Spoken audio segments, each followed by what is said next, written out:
Hey folks, welcome back.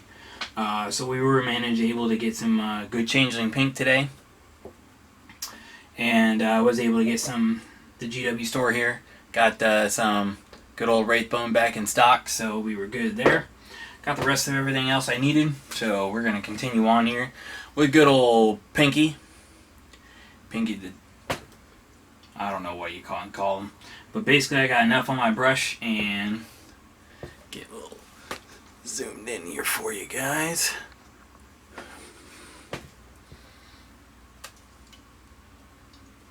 There we go.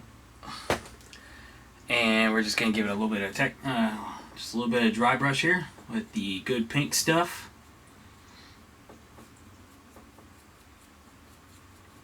And that really does help bring out that nice. I am definitely liking how this is working here.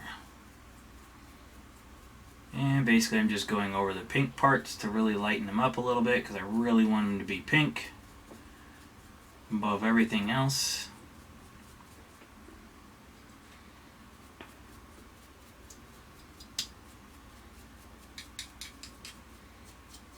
A little bit on his fingertips here.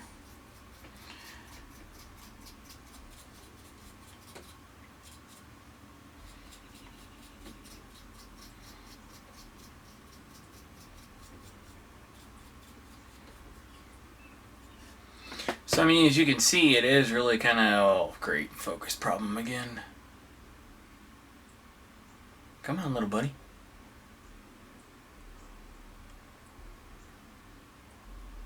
It's almost there.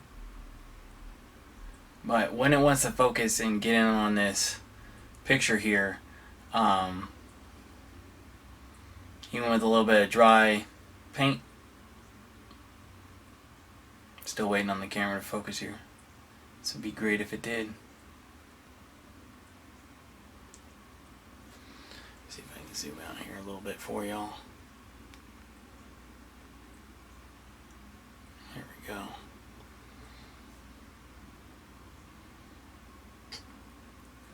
But it does do a little bit better, so it's getting the effect that I want. So I'll come back and we'll get the rest of this guy, you know, all bolt gun metaled up, and we'll start the Telesar Blue.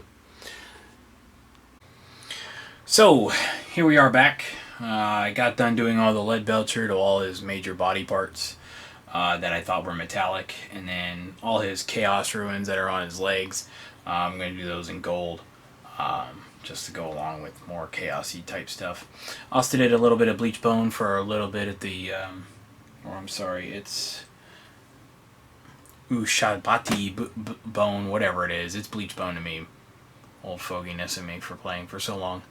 I'm going to hit that with some Agrax Urshade to make it look all worn and everything. But we're going to start hitting. I did a little bit of blue pop on it, a little bit of a lead belcher here on his head. Going to take a wash brush, get it going.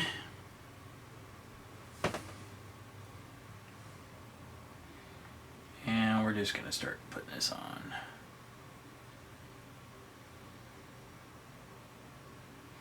Trying not to get into those other areas that we painted. I do have to say these contrast paints, they just go on there really nice and smooth. As you can see, it just goes on there. I mean, it's really awesome. So I'll come back with it all being done and everything, and we'll see what it looks like. And there we are, after doing that initial arm, showing how easy it goes on. I mean, just looking at how this contrast paint really works, it's just impressive to me. It really is. It's really starting to pop out that blue armor that I want to look like that metallic look.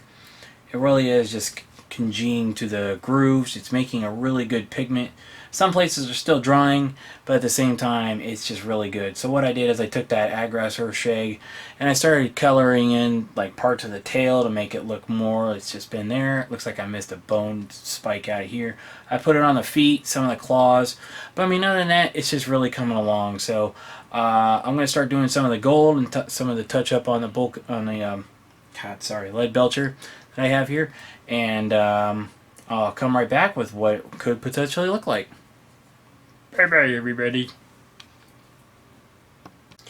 So, after going through all this contrast stuff and putting on the gold painting for his armor, as you can see there, as well as his chest piece, his shoulder pieces, I glued on all the stuff on while I was painting up some of this other stuff. You know, I'm not gonna lie, this model took me probably 4.5 hours. This, without the contrast paint, I could definitely see that this would take me a little bit longer because I'd have to use a lot more washes, and I'd be using a lot more techniques to try and get this type of thing. Now, I'm not going to paint his little face on his gauntlet because I like the fact that, hey, it has a reflective face on his gauntlet, and I like the fact of how a demon is still living in his arm or anything like that and is trying to mold to his armor and his flesh. So I didn't really want to do anything with that. But I did go ahead and I did paint in the gold on his legs to make him... I wanted to go for the fact of making him look like 1,000 Suns Demon Prince, just as a different color. I probably could paint in the parts of his wing, but I really am kind of looking at this pinkness and I'm like, man, I really kind of like that. So I'm going to pretty much call him done. I painted his teeth, I gave him yellow eyes. I'm going to work on his base. I got these cool little colored bushes, just for the sole fact I wanted to make it colorful, unique to Zeech, because it is the way of change. There's the website where I got them from. They're flowers, 6mm, and you know, I really like this color. It's going to go on my base somehow. I'm trying to debate how I want to color the base yet.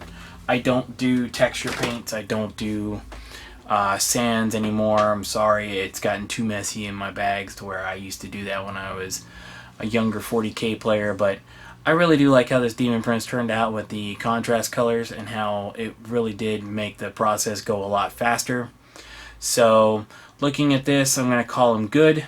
I'm going to do just a little bit of touch up on some spots I screwed up on his skin, and I'm pretty much going to do his base and call him done.